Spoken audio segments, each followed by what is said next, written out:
नमस्कार मित्रांनो, मी सुरेश मुरलीधर कोडितकर यूट्यूबवरील ऑफबीट या चॅनलवर तुम्हा सर्वांचे स्वागत करतो. मित्रांनो, आपण एक नुकताच व्हिडिओ अपलोड केलेला आहे आणि तो व्हिडिओ हे विज्ञानातलं सूत्र E=mc² या सोबतच ओंकार इज=mc² अशी फोड करून दाखवणारा एक व्हिडिओ आपण अपलोड केला आहे. आणि त्या व्हिडिओमध्ये आपण जे व्हायब्रेशन आहेत, लहरी आहेत, स्पंदनं आहेत आणि त्या स्पंदनाच्या अनुषंगाने आपलं जे जीवाचं शिवाशी जोडणं आहे ते आपल्या सनातन वैदिक संस्कृतीमधील पूर्वजांनी, ऋषीमुनींनी, आचार्यांनी शोधून त्याच्यावर काम करून ते आपल्यापर्यंत पोहोचवलं होतं.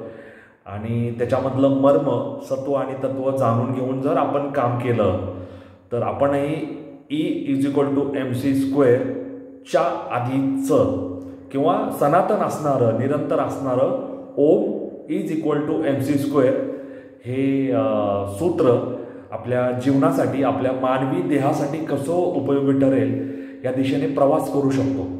आता त्याच मालेत मी आणखी थोडंसं एक पाऊल पुढं टाकणार आहे की आपण जेव्हा म्हणतो की म्हणजे एखादी व्यक्तीचं निधन झालं तर त्याचे सर्व जे अंग आहे ते काम करणं बंद झालेलं असतं, त्याचा श्वास बंद झालेला असतो, हृदय थांबलेलं असतं आणि त्याच्यामधले जे आवश्यक घटक आहे, कोणी जर देहदानाचा निर्णय घेतला असेल तर काही ठराविक काळ आहे, त्या काळामध्येच म्हणजे डोळे वगैरे काढून घेणं असेल, किडनी असेल, यकृत असेल, हृदय असेल तर ते अवयव प्रत्यारोपण केलं जातं, अन्यथा त्यांचं काम थांबलेलं असतं. म्हणजे आपण म्हणतो रामनाम सत्य, म्हणजे त्या व्यक्तीच्या शरीरातून प्राण निघून गेलेले असतात, बाकीचे अवयवसुद्धा निष्काम झालेले असतात, पण त्याच्यातून ते काढून त्याचं प्रत्यारोपण केलं जाऊ शकतं. आता ती व्यक्ती मृत होते म्हणजे काय, तर त्याचं शरीरामध्ये जे स्पंदनं चालू असतात, व्हायब्रेशन्स असतात, लहरी स्वीकारणं आणि लहरी बाहेर टाकणं ते थांबलेलं असतं.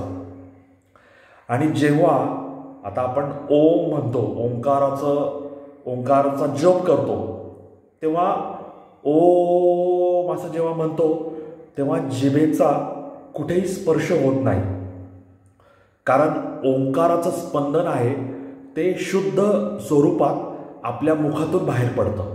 ओम असं जेव्हा आपण म्हणतो तेव्हा आतली पोकळी ही स्पंदन रूपी किंवा ध्वनी रूपी अशी बाहेर पडत असते. ध्वनी म्हणजे काय, हे सुद्धा ऊर्जेचंच एक रूप आहे. म्हणजे प्रकाश असेल, उष्णता असेल, ध्वनी असेल, हे जे ऊर्जेची रूपं आहेत E=mc², तर त्याच्याबद्दल आपण म्हणजे मास आणि त्या ध्वनीचा, प्रकाशाचा वेग ह्याच्याबद्दल आपण ते सूत्र जोपासलेलं आहे. आणि या अनुषंगाने जेव्हा ध्वनी आणि ओमचा जेव्हा आपण अभ्यास करतो तेव्हा ओम म्हणत असताना जिभेला कुठं स्पर्श होत नाही, कारण ते शुद्ध स्वरूपात बाहेर पडत असतं. आता मनुष्याला, जीवाला जर शिवाशी जोडून घ्यायचं असेल तर त्याला ब्रह्मांडातलं व्हायब्रेशन, स्पंदनं आणि स्वतःचं शरीरातलं स्पंदन हे जोडून घ्यावं लागेल आणि ते जोडण्यासाठी त्याला ओंकाराचा जप करावा लागेल. परंतु जी ही स्पंदनं येतात ती आपल्या शरीरातून, म्हणजे पोट असेल, छाती असेल, हृदय असेल, ह्या सर्वांच्या ह्याला स्पर्श करून ती मुखातून बाहेर पडतात. त्यामुळे ओम उच्चारण करताना आपलं उच्चार हा शुद्ध स्वरूपात बाहेर पडत असताना ओम म्हणत असताना पोटातील व्हायब्रेशनवर लक्ष द्यायचंय. उ म्हणत असताना छातीमधील व्हायब्रेशन, स्पंदनावर लक्ष द्यायचंय. म म्हणत असताना गळ्यातील स्पंदनांवर लक्ष द्यायचंय. ओ.